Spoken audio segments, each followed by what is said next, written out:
Well, welcome everyone. Here we are to another Mind Your Health Cast broadcast. The one we are having today is a very interesting one. One that I have a lot of experience with personally. Not that I've been needing a psychiatrist, or at least not that I think so. I suppose some people might think that who have known me over time. But at any rate, what we are doing is covering the field of psychiatry. In fact, I've entitled it, Psychiatry, Are You Out of Your Mind? A little bit of humor there. Maybe some people may not think it's so humorous. I suppose anybody that think they have problems, it could be an issue. This is, however, a rather difficult subject to cover because there is so much about it, so much has been going on. I believe so much misinformation as I have watched it develop over the years. I remember I've been around the block more than once, maybe more than 2 or 3 times. But in any case, I've had a lot of experience.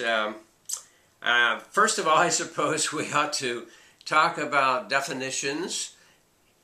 Many years ago in Ohio, before I came to Florida, which is pushing 40 years ago, I belonged to the Northeast Ohio Psychological Association.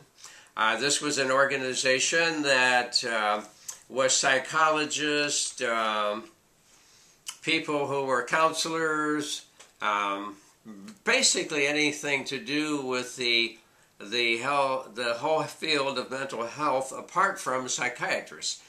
Psychiatrists had their, of course, American Psychiatric Association organization and local chapters thereof, but a lot of people like clinical psychologists and other psychotherapists, mental health counselors, family counselors, all of those didn't at that point really have an organization in Ohio. So this group all got together and formed the organization, and at the time that I joined, the president of the association was a clinical psychologist who was head of psychotherapy at Massillon State Mental Hospital. The interesting thing about it was that there were some psychiatric nurses who had joined because there was no organization for psychiatric nurses. And so on one of our meeting nights, as the president was giving some introductory remarks, one of the psychiatric nurses raised her hand and says, "I have a question." And so he said, "Okay." She said, "Can you tell me the difference between a psychiatrist and a psychologist?" And he got a big smile on his face and took a deep breath, and he said, "Well, that's very simple.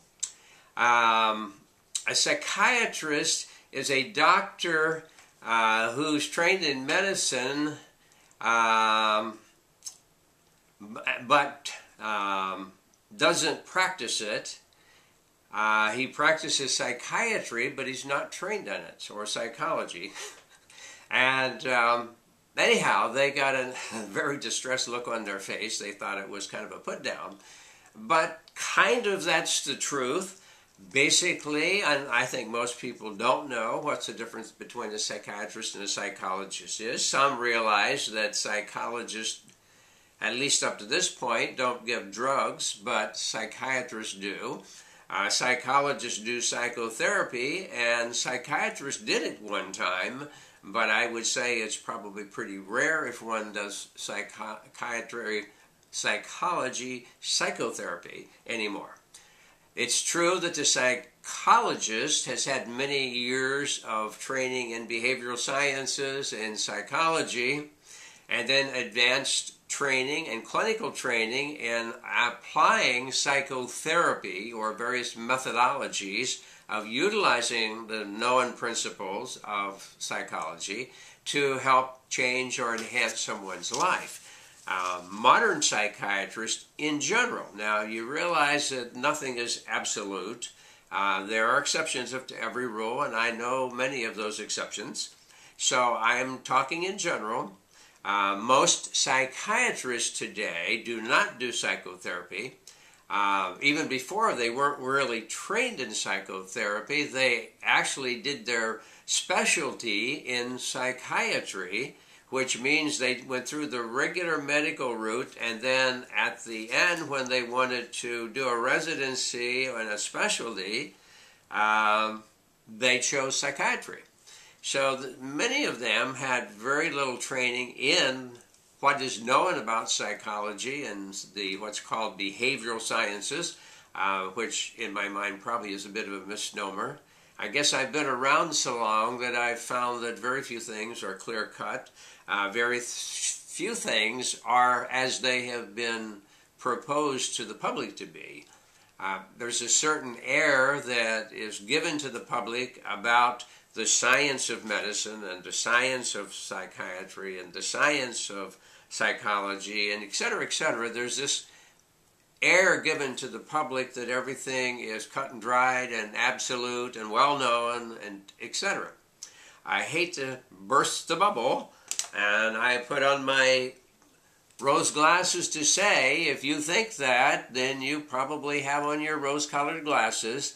The real facts of it is that very, very little in the world, whether it's medicine or otherwise, is kind of what you think it is.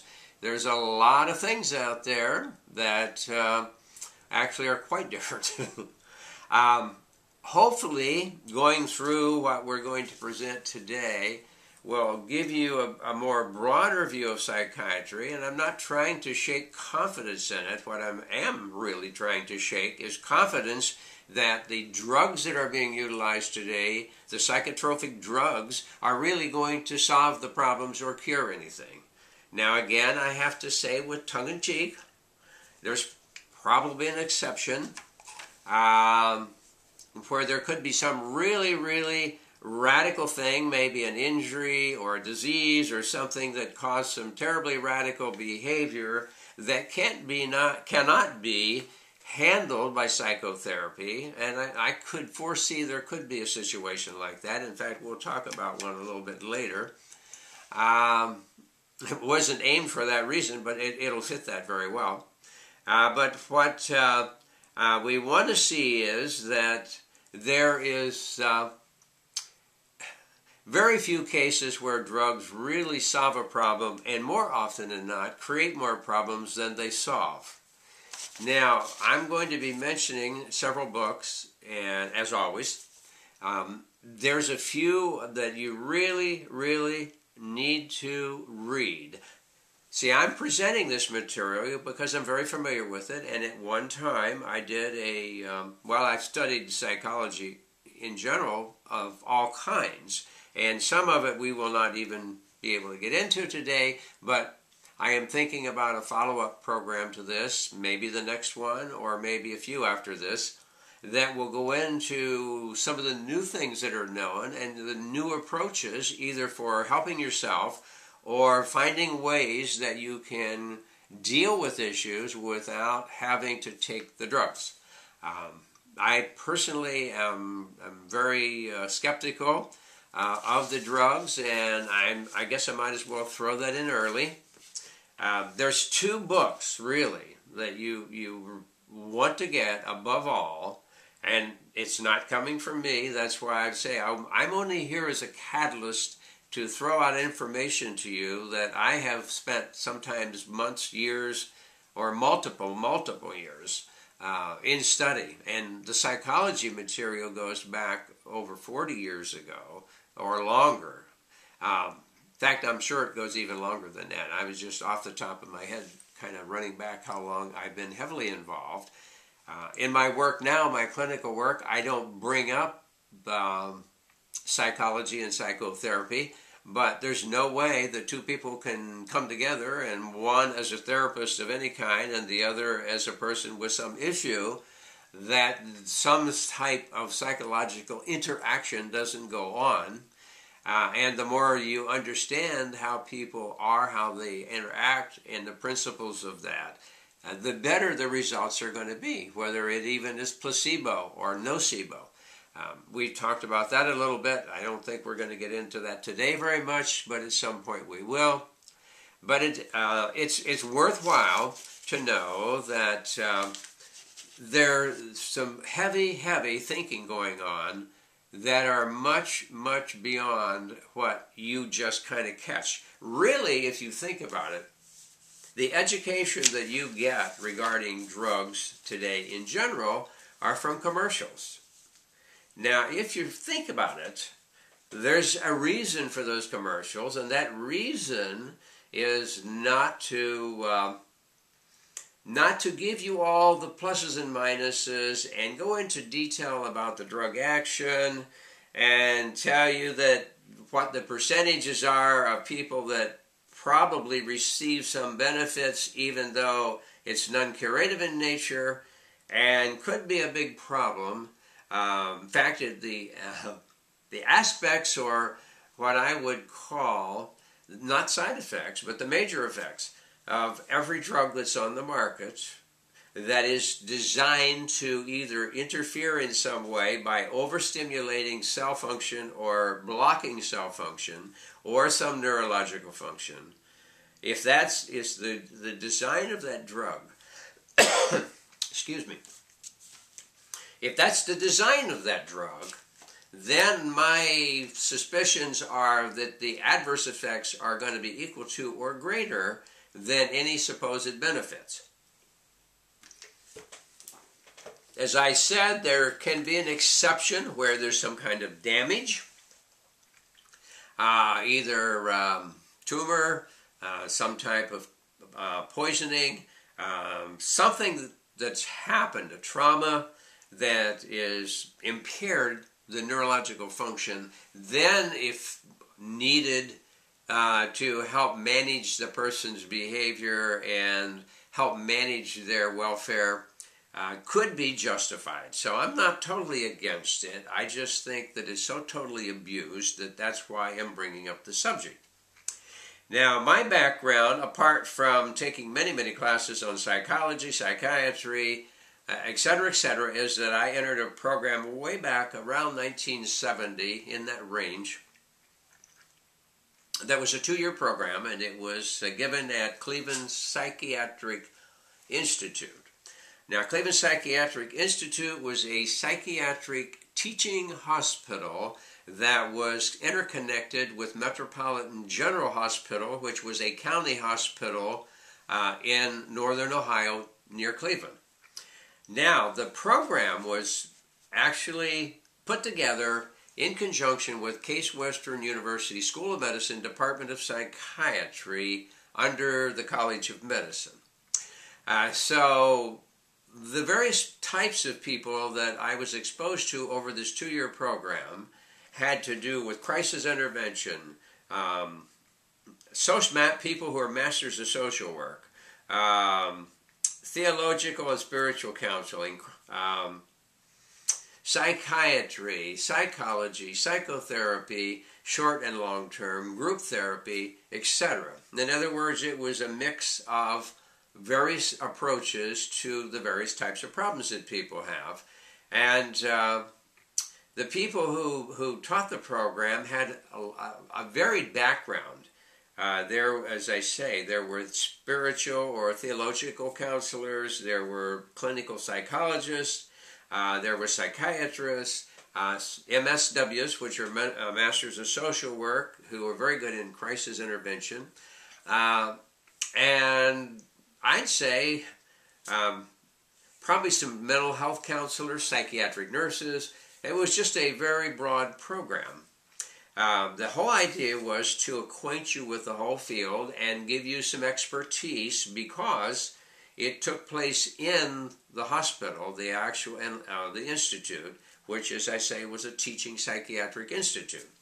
Now, the gentleman, the psychiatrist who was the main psychiatrist for the institute, his name was Dr. Irving Rosen, and he was a regular psychiatrist, MD psychiatrist, and he basically had specialized in what's diagnosed as schizophrenia.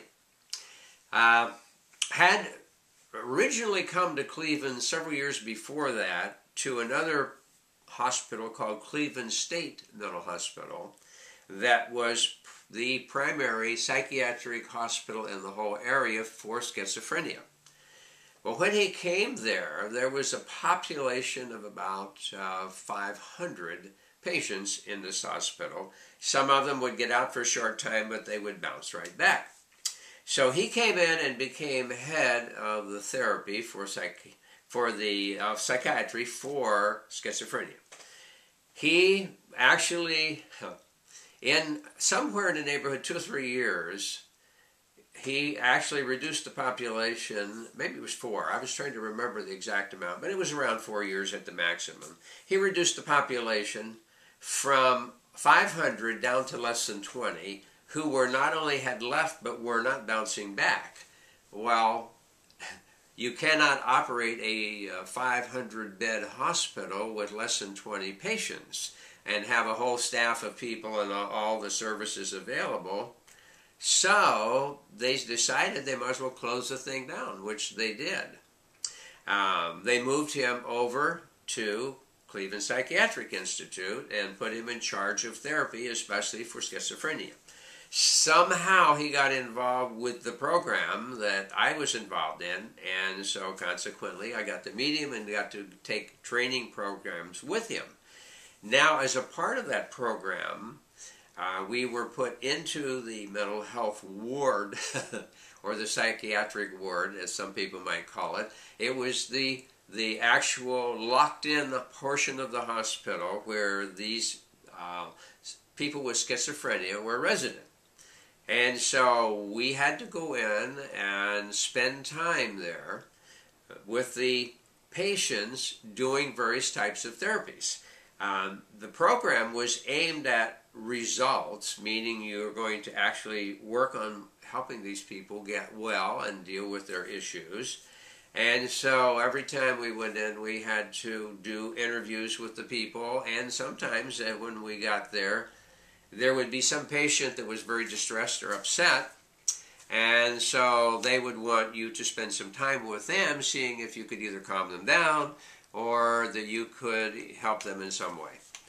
So to me it was interesting because, first of all, the people didn't scare me. The only thing that was ever an uneasy feeling about was the first day I went in there. We came out from some of the administrative offices and teaching rooms and went to the door of the actual wards. Now, they had this huge padlock. Excuse me, I had never seen one that big. They had this mammoth padlock on the door, and the guard took out this big key, unlocked the padlock, opened this big latch, and let me go in, and then they shut the door, put back the latch, hooked this mammoth padlock in, and clicked it shut. Now that meant, until it was time for me to leave out of there, that I was locked in with 265 patients who had been diagnosed as schizophrenic. It was an interesting experience the first time, but for some reason they never scared me. Now, I don't know if that should be a reason to be concerned or not. The fact that they didn't scare me, maybe I just felt very at home. At any rate, it was a good experience. So over 2 years, I learned all kinds of things and learned about all different kinds of psychotherapies. Now, back then, there wasn't all the psychotherapy treatments that there are today. There were several that were known and that were implemented, but part of our program was that we needed to learn and know what all the different theories were of why people had problems, and something about the therapies that were based on the different theories. I thought, to me, it was an exciting time. I had studied psychiatry and psychology and pathology and all that for quite some time, and had also studied personal growth methods and so forth, because out of some of the personal growth methods later came some of the psychological therapeutic methods that were working. So we studied Rollo May, we studied Carl Rogers, we studied Viktor Frankl, we studied, of course, Freud, we studied Carl Jung, we studied several, Karen Horney, we studied Henry Stack Sullivan, We studied, I was just thinking of some of the ones that we studied. Things to do with ego boundaries. We studied Wilhelm Reich. And it went on and on and on. We learned about all the different people along the way who had contributed to the growth of psychology and mental health and psychiatry and psychotherapy and all those things. So to me it was really exciting. And I really don't have time to go into all the things that I really learned about that, but it was quite fascinating. It opened my eyes, let's put it that way. And we did a lot on learning to really observe, because so many people get pieces of information which are blocked by their mind filters, and they don't even really get a good picture of what's going on. And so that can be real problematic. So there was a lot. In fact, I remember in particular a movie we saw called The Eye of the Beholder, that was about a set of circumstances were set up. A set of people were involved in those circumstances, and different people were exposed just for a short period of time to one or more of the players in this whole situation. And so you were shown just a blip. Okay, here's what happened, and here's the different people that saw it from different angles. And now each of those people were interviewed and said, okay, you know, what did you see that happened? And of course, there was a wide array, and it was down to two people, basically, this guy and this lady. Now, as they flashed it up, it appears as though, here's the lady laying on the floor, disheveled. The guy is standing there with a knife in his hand, and the landlady heard a noise, stuck her head in, sees the lady laying on the floor all disheveled, with some blood on her head, and he's standing there with a knife, and she runs off screaming, calls the police that something terrible has happened. So that's the original circumstance. So then they interviewed a cab driver, that the man had been in the cab earlier, and what was his thinking about the man, and he had his opinions. Somebody that he had stopped to pick up something, their opinion of him. And so it went on, these different people that had this short exposure to this guy, and they were asked that in light of the fact that there was a question raised that somebody had been murdered or at least seriously injured. Well, anyhow, at the end of the whole thing, it was nothing like it was supposed to be, but it was interesting to know what all those people thought about the guy, thought about the situation, and pretty much figured this guy has killed this lady, but he's kind of a nasty guy, and he's always in an ill mood, and he's always in a hurry, and he's not very courteous, and blah, blah, blah. They went through this whole thing. Well, at the end of it, she wasn't murdered. She actually tripped and fell, bumped her head a little bit, did not have a serious injury. He hadn't touched her. He was actually doing some sculpturing work, and the knife he had in his hand was a sculpturing knife for the clay. And so just a cursory view of that from the house that landlady caused her to think that something terrible had happened. So it was fascinating because it caused you to say, now wait a minute, everything isn't always just like it looks like it is. There could be more to it. And that, along with, I had mentioned, I think earlier, that I took a course in listening from Xerox years ago, and I had learned to listen to people too and hear what they were saying, not what I thought they were saying. I was learning how to get around my mind filters, which tend to block out or delete and distort and, of course, generalize things that are coming in through the senses. So it was a tremendously good experience. I enjoyed it. I learned a lot from it. I met a lot of very interesting people, but Dr. Irving Rosen was probably the most interesting, had become the specialist in schizophrenia, and had tremendous results as far as getting people back functional and getting a big, tremendous change in their life. And so I enjoyed the time with him. He was probably one of the most uninhibited persons I have met. I don't even have time, I guess, to tell you about his training when he decided to get into psychiatry. Actually, he and his brother both were medical doctors who both decided to be psychiatrists. He came to Cleveland. His brother stayed in Boston. Both of them ended up specializing in schizophrenia, but both used two different techniques, but both got good results. So we're not going to have time to go into the techniques they used, but only to say he had a good reputation for having been able to help schizophrenic people go back to work. And guess what? No drugs. They were not on drugs when they went back to work. Or, I mean, back to work or back to their life, either one. They were not on drugs. In fact, at that point, there were very few drugs out there. There were a few tricyclics for depression, and there was some neuroleptics that were out there for psychosis, for schizophrenia, and they had just started getting into the tranquilizers a little bit, and that was basically the bulk of what was out there. There was not this big armamentarium of psychotropic drugs that's out there now. So, anyhow, I was actually taught, here's some things you can do to help people, not just salve or cover over the symptoms. We're going to get into that a little bit more, but the other thing that hit me was, at the time that I was there, the Diagnostic and Statistical Manual, the DSM, that's used in psychiatry and psychology for the diagnostic criteria. And of course, you know, the big thing about a diagnosis is if you get a diagnosis, now you've got something to treat. And if you can treat, you can turn it in for insurance and get paid for it.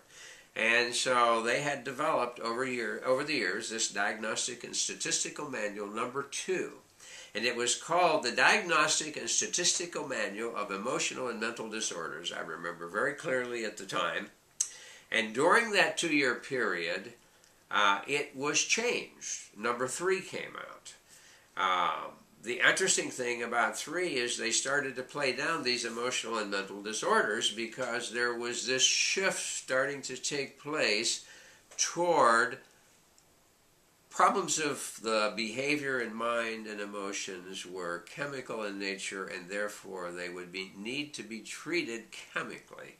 Well, that's basically, as I look back on it later, I decided that's basically where it was going. Because it was interesting, is back then the average psychiatrist would spend an hour, now we're talking about outpatient treatment out of the mental hospital. There, they didn't really receive too much treatment. They had mostly either doctors from some other country that did not speak English very well at all, who would dash in occasionally, and mostly they were keeping the patients sedated. Then they would run in by once a day and say, how you doing? And the person sitting there like this, with their eyes half closed, looking at the floor because they were under heavy sedation. Well, how are you doing today? And they would go, but what they said you could hardly understand. And number 2, the person had such a heavy accent.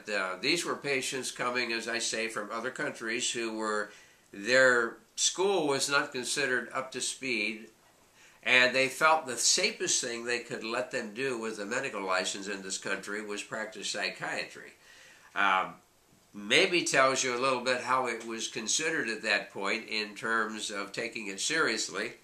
But something had to be done with the people, so they had to be put somewhere, and they had to be managed. So basically the doctor would come in a very broken English, ask the person how they were, and note their response, and then sign the order for more medication and walk off. So basically that's what they were doing. The bulk of the therapy came from some clinical psychologists and some other mental health workers and some of the psychiatric nurses, and from the students who came in who were learning. Those were the ones that did the psychotherapy. The rest of the people that were coming in were basically managing them heavily with the sedatives. And that was about it. Occasionally they used some of the neuroleptics if they thought the person was psychotic. And I still remember that very heavily. And they were just doing and talking a little bit about the tricyclics for the depression.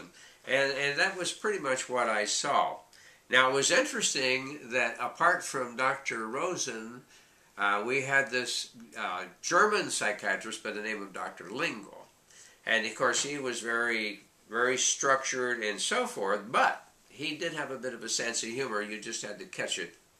And I remember on one occasion the subject of tranquilizers came out because, as I say, there was just some of this early tranquilizing, sedating coming out. He said one day in one of his lectures, he said, well, tranquilizers are medications that psychiatrists give their patients to relieve the psychiatrist's anxiety.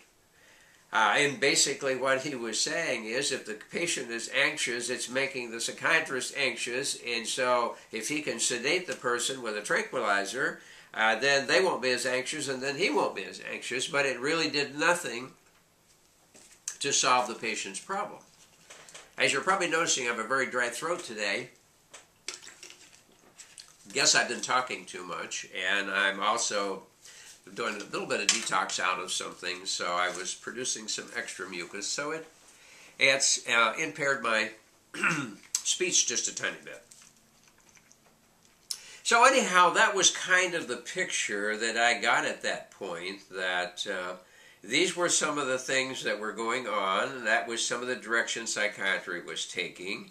But I found it interesting as I began to later think about this drug thing, this psychotropic drug, or management of emotional psychological issues with drugs. People started to look at that as the magic pill. We had Speedy Alka-Seltzer on TV coming along talking about taking this product that was going to give you speedy relief. We had a lot of other medications, a lot of them over the counter. I'd say probably the bulk of the original ones were more over the counter. This was a later practice of the pharmaceuticals when they realized they could move the whole public by showing the right commercial to dash right off to some doctor, and for any symptom, real or imagined, they could buy a pill from. And if the doctor could give it a, quote, diagnosis, leafing through his book, he could then get paid for it for insurance, and the patient could get the drug paid for. So that's why I felt that I was seeing the diagnostic and statistical manual taking a turn more toward chemistry as opposed to psychiatric problems. So anyhow, I also thought there's a big economy in that, because today, now I'm saying again, we have to generalize because there are exceptions, and I personally know some of the exceptions. Generally speaking, the psychiatrist in the day that I started training spent 50 minutes with a patient doing psychotherapy.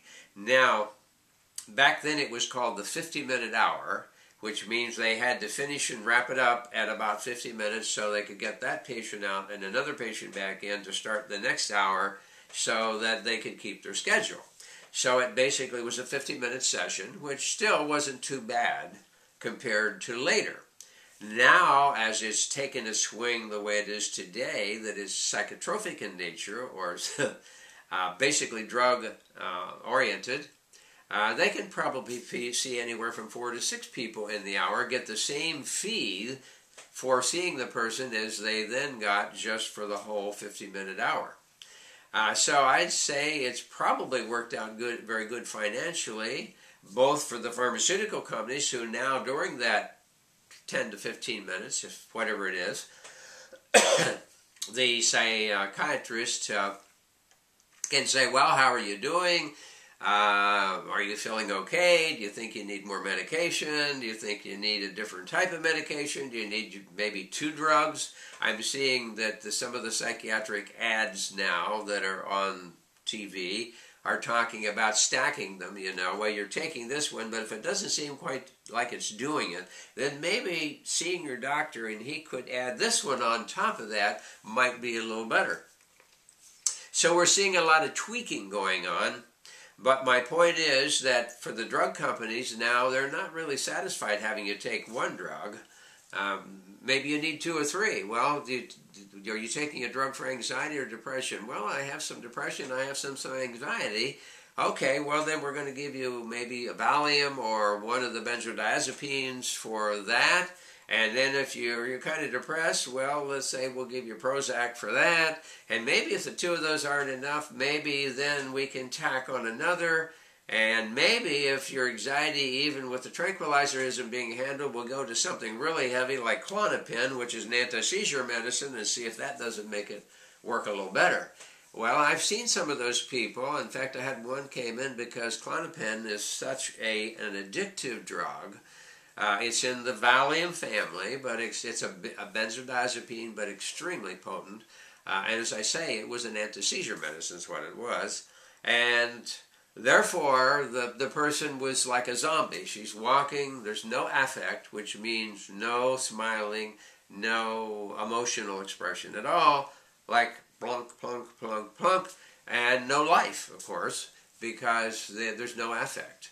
And it used to be, that was one of the diagnostic criteria for schizophrenia, was there were some A's involved. One had to do with abstract. They lost the ability to look at something in an abstract way. So if you said get on the ball, they would be looking for a ball to jump on. And there was no abstract and no affect.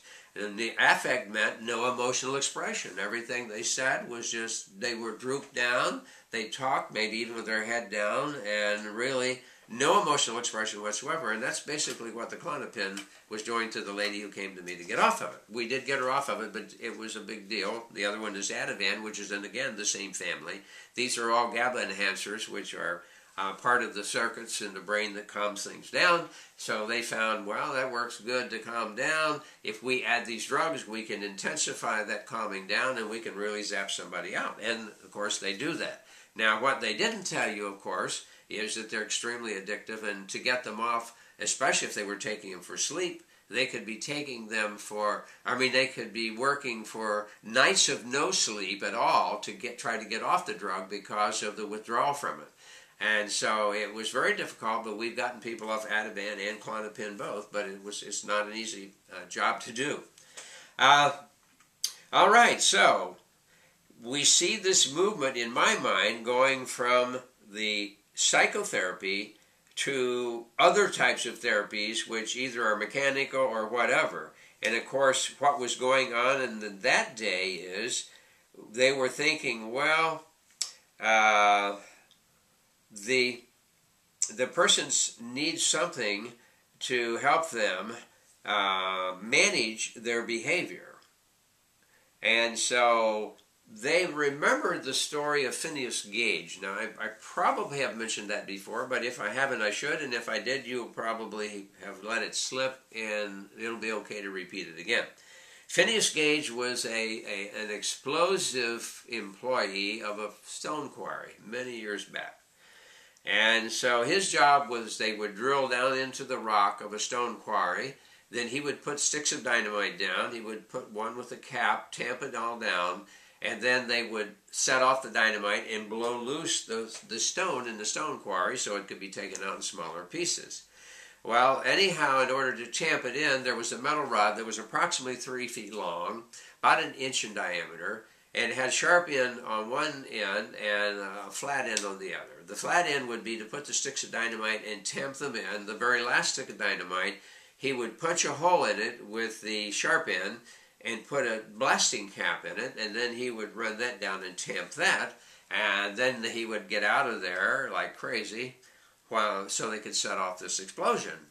Well, on the one day, something went wrong. As he's tamping it in with this big steel rod, the dynamite explodes, and it shoots the rod out of his hand, through the edge of his eye, up through the front of his brain, and out the other side of the top of his head. Of course, now we're talking about a rod an inch in diameter, 36 inches long. The whole rod went all the way through, like that, like a big giant bullet. Well, he fell over on the ground, and his co-workers thought, oh boy, he's done. And so they got a vehicle over and threw him on the vehicle, and they were going to drive him into town to the doctor, or the hospital, but basically they were sure he was gone. Well, anyhow, the funny thing was, as he was on the way into town, he started to move. So it became apparent he wasn't dead. So when they got him there, they noticed that yeah, looks like he's going to survive. And over time, he did. He was, of course, not able to use that eye very well on that one side, and there was a hole that had gone right through the eye bone, inside the eye cavity, and all the way through the prefrontal lobe out the other side. Now, you may mention when we were talking a lot about the brain and the nervous system that the right prefrontal lobe is the one that has a lot to do with anxiety and upset because it's connected to the amygdala and the hippocampus in the brain, which has to do with the emotional memory circuits. But that the left prefrontal is the one that is the executive part that kind of has the joy, keeps everything under control. And so it ended up, the major damage was to his left prefrontal lobe. Up to that point, he had been very diligent, very dependable, a pleasant personality, got along well with everybody. After that damage to the left prefrontal lobe, they found out that he was angry. His whole personality changed. He became a drifter. He couldn't be depended on to do anything. He was ready to fight with everybody. So what it left him with was mostly just the right prefrontal that had all the fears, worries, and concerns and emotional upheaval, and so it didn't come out so well. So, psychiatry and medicine knew about this, and so somebody came up with the idea of what's called psychosurgery. And so back in my time, they were still doing something called a prefrontal lobotomy. And so what they wanted to do is chop up the prefrontal lobes, period. And with none of the prefrontal lobes operating, then the person would become very docile. And if you want to get a feeling of what that's like, watch again the movie with Jack Nicholson called One Flew Over the Cuckoo's Nest, and you'll see what happens either with one of two ways, by destroying the prefrontals, how it's going to affect your behavior. So what they would do is they would drill burr holes in the skull, and they would put a scalpel down in there, and they would slice up all the prefrontal lobes of the brain so that they didn't function anymore, and the person didn't create too much trouble. They weren't in a deep depression, but they weren't excited either. They were just kind of there. And so that was one of the procedures that were going at the time. The other was the transorbital lobotomy, where they would take out or just move the eyelid out of the way, take a ice pick type instrument, punch it through the very thin bone around the eye socket, kind of like the Phineas cage, and they would run it up into the prefrontals and run it back and forth and scramble up the prefrontal lobes. They would do one over each eye, or do one or the other or both. And so, of course, it affected behavior because you just destroyed the part of the brain that basically is the executive centers in the brain. So that was one of the big things they did. And then, of course, to make it less messy, they came up with electroconvulsive therapy or electroshock therapy, where they put the electrodes on each side of the prefrontals, and then they shot a big zap of current through and fried them. And, of course, same effect. That's what the movie with Jack Nicholson was in, was that they fried the prefrontal lobes. With that, and after that, he didn't cause any more trouble. Remember, he took all the people and they went out in the bus and went out on the town and did all kinds of things, and they considered him to be a troublemaker. So they solved their problem and whatever problem he might have had by frying the prefrontals with electroconvulsive therapy. Now, you may think that both of those are barbaric. I suppose in some rare cases they may still do the surgical part, and I've seen evidence of return of electroconvulsive therapy. Now, there was another one they were doing at the time called insulin shock therapy, where they gave you a large dose of insulin, caused the blood sugar to drop dramatically. The brain would become starved of sugar for a while, and it would shock them like crazy, and then they would come back from that, and neither of those were pretty nice. I know the electroconvulsive, they had to put a bar on their mouth to bite on, that they wouldn't fracture all their teeth when they got the jolt of electricity through the prefrontals. So I'm saying all that to say that some of the early treatments weren't what I called really conducive to a good type of therapy, let's put it that way. That wouldn't be mine. It would be the last thing I would want to do is let people know that I had anything to do with having a mental problem. I think I'd want to keep it pretty quiet. That's why I said, in fact, not only I'm saying were you out of your mind, but I've said before to many people, I said, if you're thinking about going to a psychiatrist, you probably should have your head examined. Because it's still, they've got a different brand today, and that different brand, of course, is the psychoactive drugs. Now, we don't have a tremendous amount of time. These subjects always get more difficult to get through the whole thing than what they appear when I'm first thinking about it, to tell the story and to have you get a feel for the story. So if we don't get it finished, we may finish it next time and then maybe throw in some of the therapeutic things. But anyhow, we need to think a little bit about the history and of psychiatry and the history of mental illness. Now, you know that there were some very barbaric things that were done to people with mental illness up to the time of Freud. And if I were to give Freud really credit for anything, it would be taking mental illness out of the total Dark Ages. Now, there was still some of the practice we just mentioned about, and there were others that went along with that also. In fact, if you want to get a good example, there's a movie called The Snake Pit.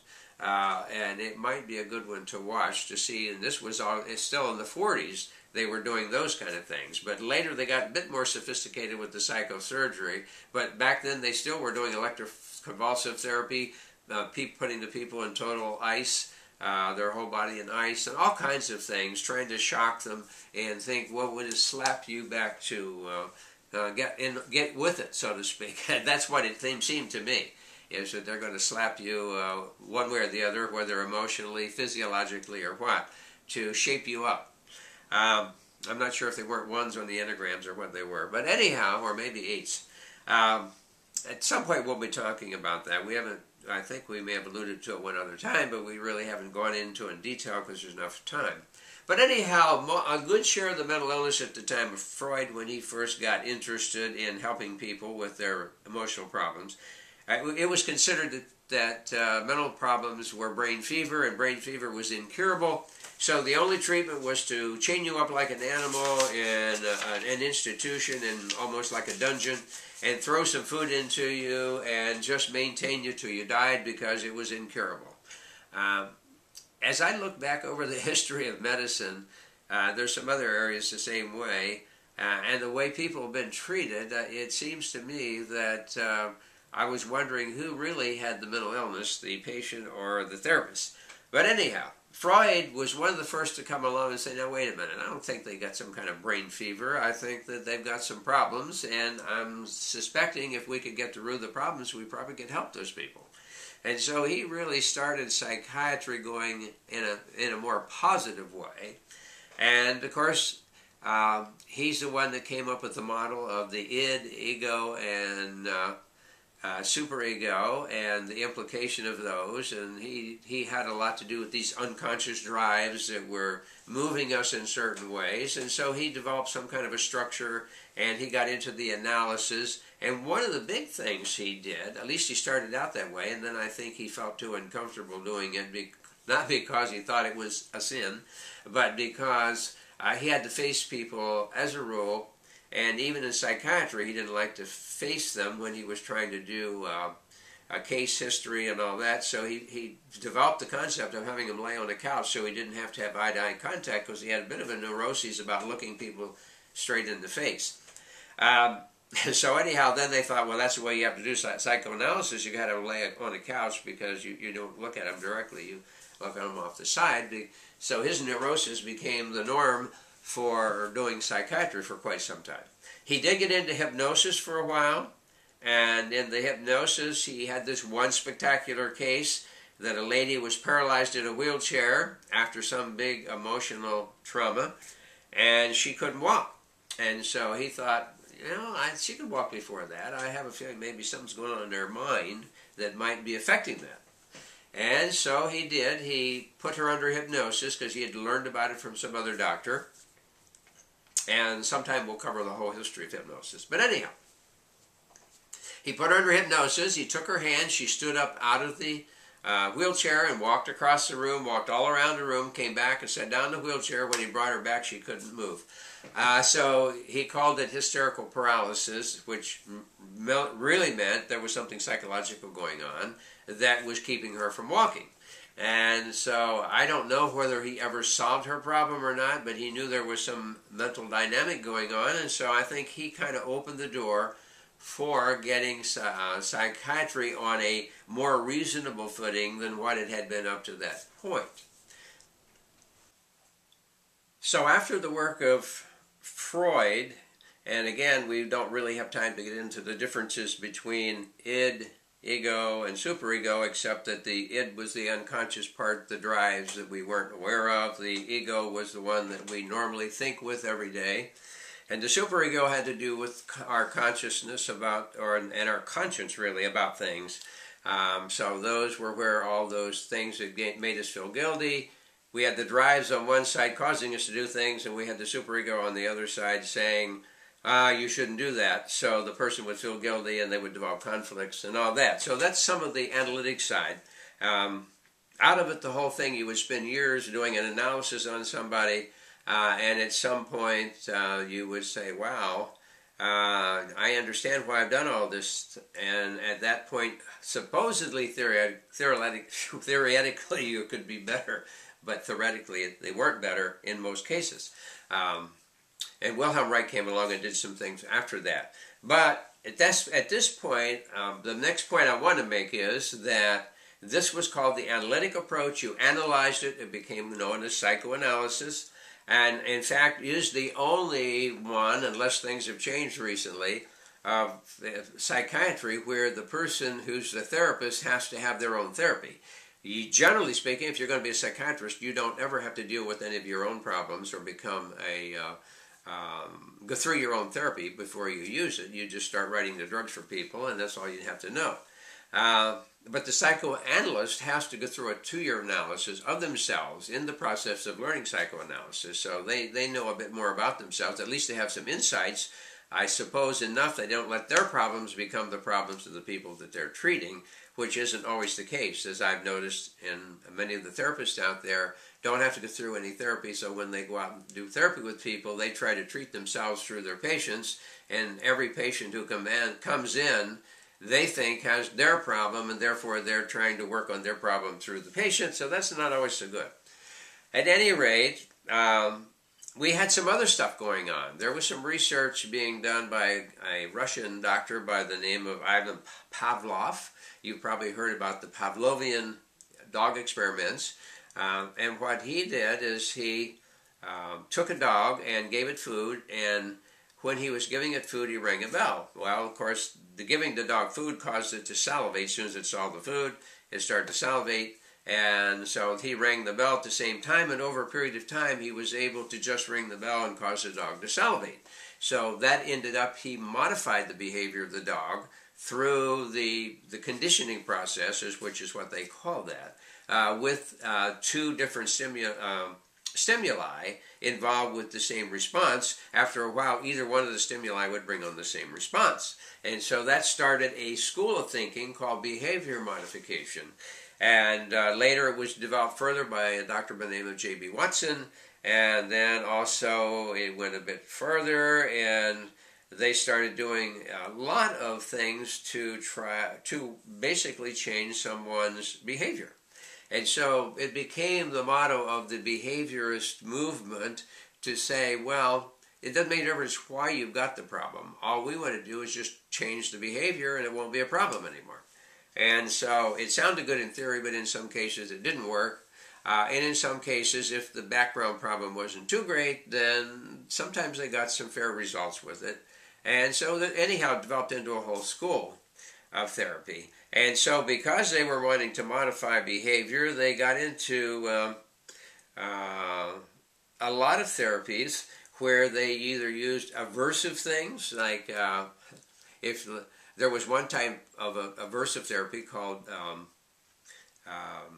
immersion, meaning if you're afraid of snakes, you walk in with the person sitting there, throw a snake in their lap. They're either going to not die or get better. I mean, they're going to die or get better, or go totally crazy or something. But anyhow, in some cases, once you were exposed to it, then you either found out it wasn't going to kill you to just be touched by a snake or that close to a snake, or it did. And if you went off the deep end, then okay, then at least we have something else to deal with. We can deal with it in a different way. So they had that one. They had aversive therapy. They would hook you up to a shocking device, and every time you thought about doing the therapy that they didn't want you to do, you got a shock, and they could turn it up pretty intense. So after a while, the people decided, well, my body's not going to react that way anymore, or my mind's not, because every time I do, I get the shock. And so they did this aversive. So instead of replacing it or doing a conditioned reflex where they did it with another stimulus, they just would use some aversive ways. So those were some of the ways they ended up doing the therapy to try to change it. Now at some point, along comes a guy by the name of B.F. Skinner, and he says, you know, that's kind of barbaric to do those kind of therapies, and in some cases they didn't last, and later the people would go back again. So he said there's a more civil way of doing that, and he developed something called operant conditioning. Operant conditioning means that you observe the person doing different things, and when you see them do a behavior that you want to reinforce, then you reward them at that point. So the other one, you're trying to elicit a behavior by doing certain things, and with the operant conditioning, you're waiting till they emit a behavior. You're not eliciting it, you just let them emit it. So when they do this, you reward it. And they do it again, you reward it again. Pretty soon, you mold their behavior by operant conditioning. And so he said that's a much more sane, much more civil way of doing it. But anyhow, it still was a part of the behavioristic school that says we don't care why you do it, we're just going to change the behavior so you don't do it anymore. Or that you do what we want you to do, as the case might be, a la Skinner.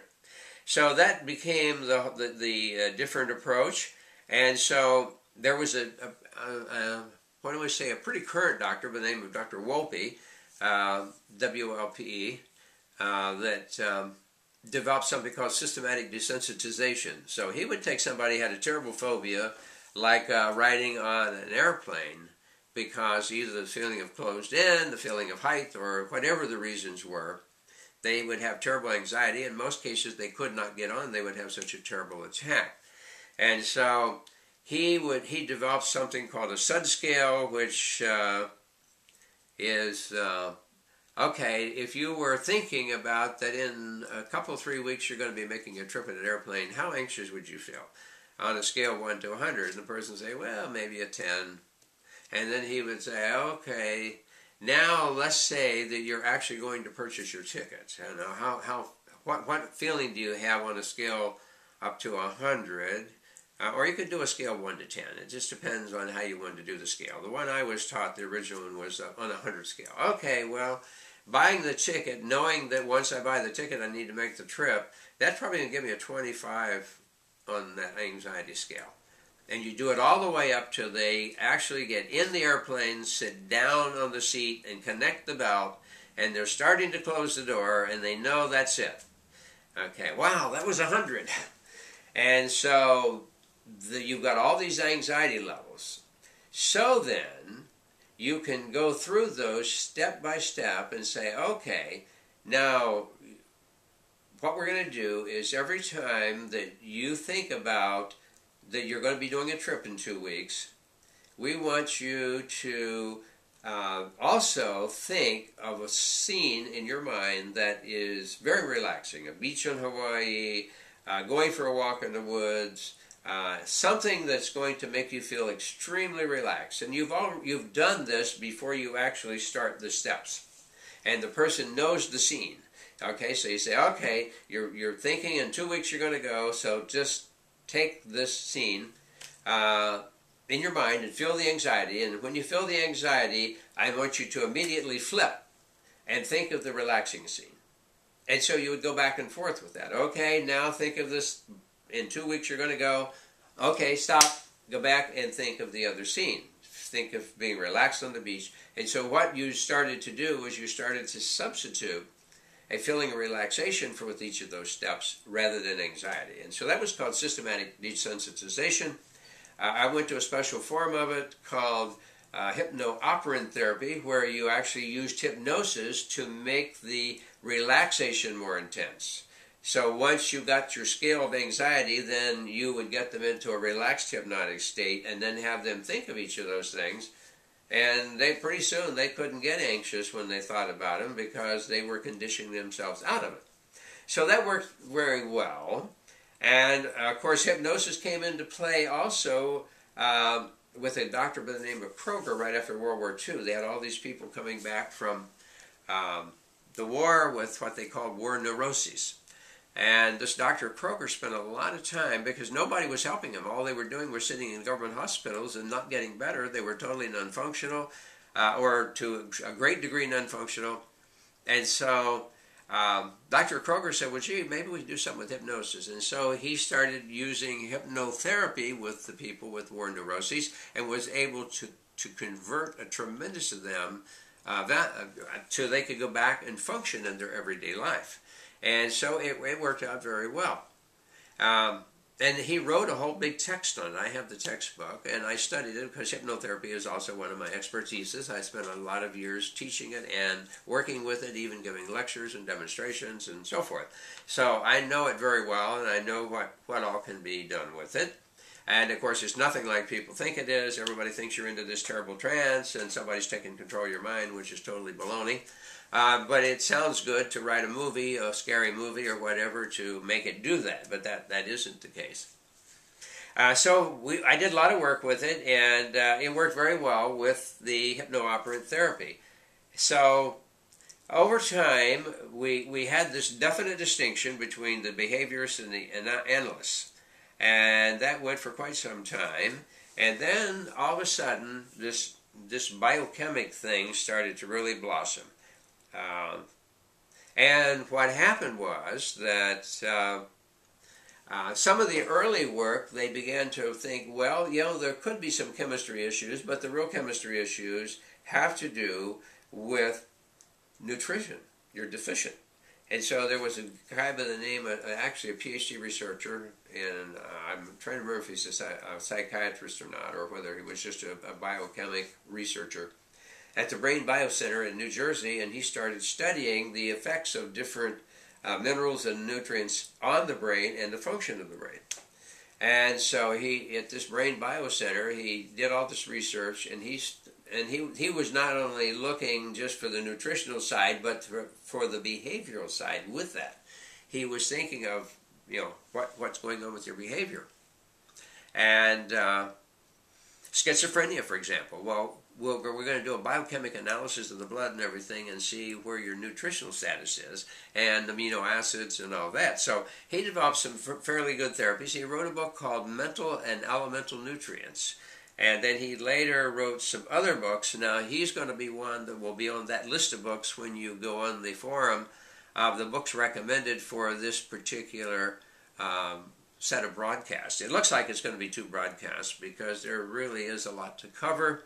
And as I say, you really have to tell the story. It has to be more than, well, here's one, blah, blah, blah, blah, blah, blah. And that doesn't make it real to you. You have to apply it to life.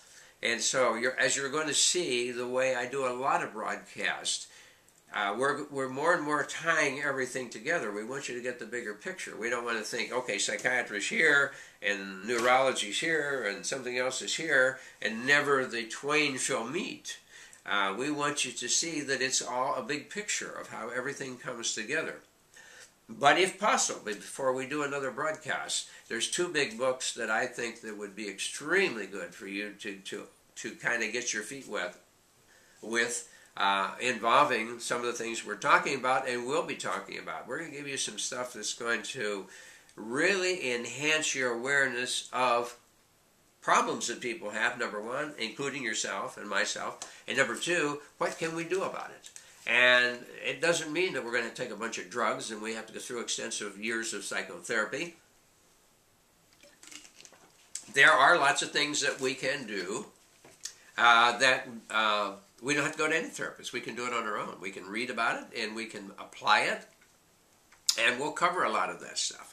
In fact, we'll get into the personal development idea period that gets you away from the idea that you have to be dependent. Now, we talked a little bit more about it being a dependent nation on drugs. Everybody is hooked.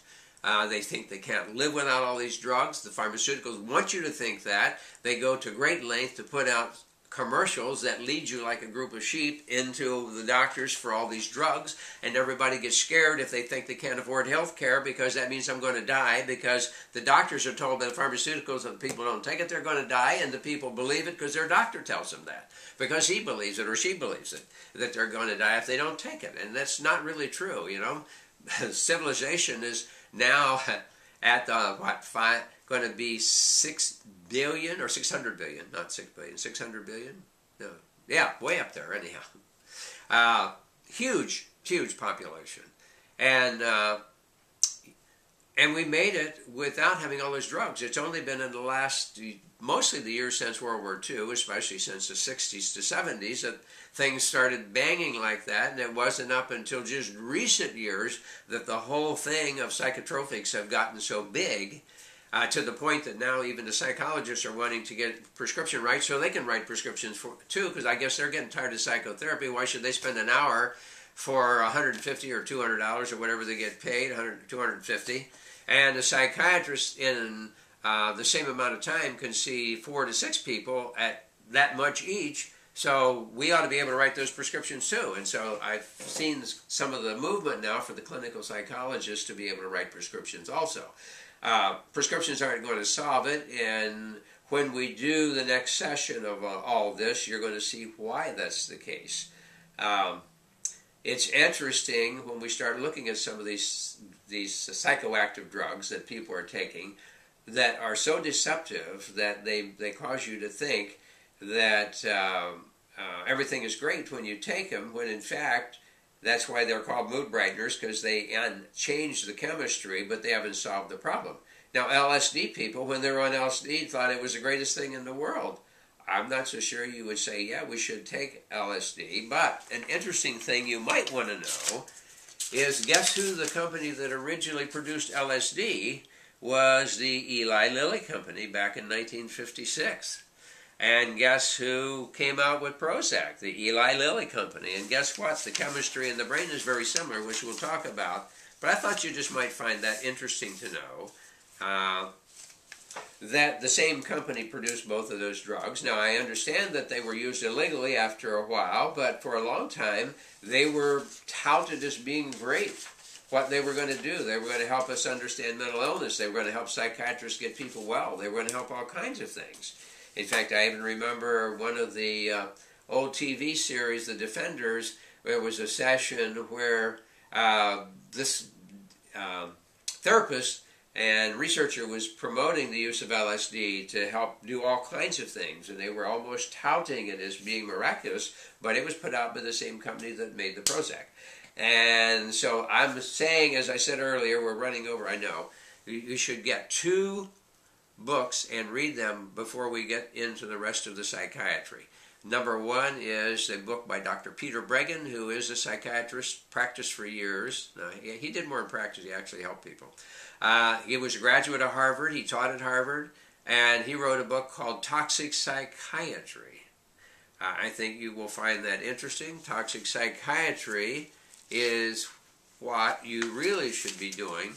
This is another one of his books called Talking Back to Prozac. The book of Toxic Psychiatry has a subtitle, and I wanted you to hear the whole subtitle. Why Therapy, Empathy, and Love Must Replace the Drugs, Electroshock, and Biochemic Theories of the New Psychiatry. I think that book will open your eyes and start you thinking. He wrote several other books, and we're going to talk about those to a degree. The other big one is by a man by the name of Robert Whitaker. It's called The Anatomy of an Epidemic. And on the front, I don't know if you can see it or not, he has different drugs showing on here as like different parts of the brain skull. And his book is Anatomy of an Epidemic, Magic Bullets, Psychiatric Drugs, and the Astonishing Rise of Mental Illness in America. Reading those 2 books, I think, are going to get you thinking. And as I say, there's a few psychiatrists out there that really are in the field to help people. but there's a bunch of them out there that do whatever the protocol is they're taught, and if the people don't get better, or if their health gets destroyed, or if they become totally dependent on the drugs for the rest of their life, or they never can function again, it's okay because it's the recommended drug. And so we want to get you thinking about that. And have a little background, because as we talk more about this, it's going to make more sense. And if you don't do it by the time we do the next broadcast, then I would advocate that as soon as that broadcast is over, you get those and look at it for yourself. I'm not telling you all of this just to pressure you into thinking my way. I've been around and I've watched the effects long enough, and we've worked on helping people get off of some of this stuff. And a friend of mine, I'll just throw this in real fast, it was a pharmacist. He wasn't when I'm telling the story, it happened. We weren't friends. I'd never met him before, but I found out from him later. He had a doctorate in pharmacy. He was a PharmD, had his own business, sold drugs to hospitals and pharmacies, and somehow got involved in the prison system in doing some research with some of the drugs. He found a case that they had recommended a drug for this young man who, it was a quirk, he ended up prison, never had a criminal record. The anxiety of being in there was really bad for him. The psychiatrist put him on a drug, and the guy who later became a friend of mine saw what it was doing to the guy, and he said if you don't get him off that drug, he's going to be permanently damaged. The psychiatrist says, absolutely not, I'm not taking him off the drug. It ended up, the kid, 2 years later, or whatever the rest of that short sentence he had, he left in a wheelchair, permanently disabled with tardive dyskinesia, where your body goes like this and you have absolutely no control over anything, and it was because of the drug. And that happens in a lot of cases to a lot of people. People have no idea when they hear those adverse effects in these ads. They think that, oh, well, that happens once in a while to somebody, maybe, but it won't happen to me. I don't have to worry. But when you have a drug that says this will keep your nose from dripping, but on the other hand, it could give you a stroke, a heart attack, or death, I think I'd rather take the drippy nose. But you know what? They do it in such a way that it kind of slips through, and most people don't even hear it. They heard, wow, no more drippy nose. They go buy the drug. So we want to get you alert to pay attention and listen. They do, in most cases, put some of those things in there, but they say it in such a way that they're hoping you really won't pay any attention to it, because it's a different voice, it's a different pitch, it's lower volume, and you're not supposed to pay any attention. They do it very rapidly. They just shoot it on through, but then they can say to if there is any regulation, the regulators, well, look, it's in there. I mean, if the people paid attention, they could have seen it there. But most people don't. They just hear, drippy nose, take this drug. Got this problem, take that drug. And they don't hear the whole story. That's what we're wanting to do, is wake you up to the whole story, not just let you walk into all this and not have any idea what's going on. Anyhow, we've come over our time quite a bit. Probably will edit out some of this, I expect. But anyhow, it looks like we're going to complete this in the next broadcast. I thought maybe we might have a problem, but yeah, there's too much, because we can't make it a living story, and that's what I'm wanting to do. When I do these broadcasts, I want you to feel that we're giving you the bigger picture, not just a series of facts. I mean, anybody can spit off some facts, but we want you to get the full impact of it. We want you to understand what's happening, and we want you to have better health, because you're going to know enough to take charge of your own health. We don't want you being dependent on any doctors. I'm not saying there can't ever be an emergency, but in general, the more you know about yourself, the more you know about health, the more you know about what's available, the better you can do for yourself. You're going to save this nation billions and billions of dollars. You're going to have less people impaired, because many of these people that are impaired with these drugs end up in a facility that they have to be taken care of for the rest of their lives, because they were destroyed by a drug that they should have never been on in the first place. So I'm working to get that awareness to you. I know it's running counter to the pharmaceuticals. Unfortunately, any business that makes their money in a way that could damage people and are not right out front, perfectly clear, as loud as they can, saying, well, it might temporarily help you, but here's what you're going to have to contend with, and here are the dangers. And they're not doing that. And so that has to be my job, to put it out there and get you thinking about it. And do I sound passionate about this? Yes, I am, because I have seen some of the effects of some of this stuff, and I know what it can do. Okay, until the next time, don't forget to tune in to Mind Your Health Cast. If you have questions, comments, or suggestions for future shows, get on our forum page and post your information, and we'll respond to it. And we want you to look at the website, mindyourhealthcast.com, and to go to our clinic website, which is Alternative Health and Prevention, which you can click directly from that website, and or go to this broadcast, which you probably know if you're already watching the broadcast. We're continually adding things. We want you to see what's going on, and we want to give you and make available for you the best tools there are so you can be healthy and you can take charge of your own life. Until the next time, it was nice to be with you again.